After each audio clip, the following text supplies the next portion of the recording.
Merci Madame la Présidente. Selon le ministre de l'Intérieur, l'état de droit n'est ni sacré ni intangible. C'est ainsi que chaque jour dans notre pays, des millions de travailleurs, de parents et d'enfants vivent sous la menace bureaucratique des OQTF. 140 000 ont été distribués rien que l'an dernier. C'est autant de droits à la retraite coupés ou de licenciements brutaux. À Nanterre, dans ma circonscription, Amine, machiniste de la RATP, ne peut plus travailler parce que le renouvellement de son titre de séjour est bloqué en préfecture.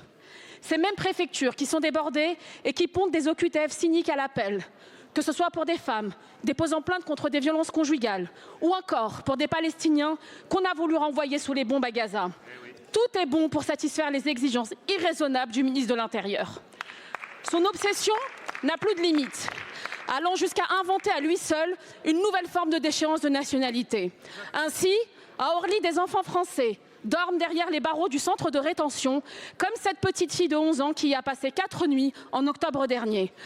À Roissy, Ismaël, 18 ans, français lui aussi, risquait l'expulsion à Mayotte, comme si Mayotte d'ailleurs ne faisait plus partie du territoire national. Ou encore dernièrement, lorsqu'une Française recevait une OQTF à la police aux frontières.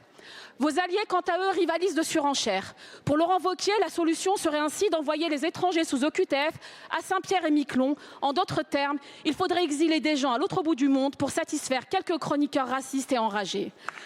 Pendant qu'est alimenté le concours l'épine de la brutalité en classant des catégories de Français qui seraient dorénavant expulsables ou non, des vies sont broyées sans état d'âme. Votre bilan, c'est une politique sans efficacité, sans humanité et surtout, c'est une politique sans honneur. Votre zèle répressif n'est qu'un écran de fumée.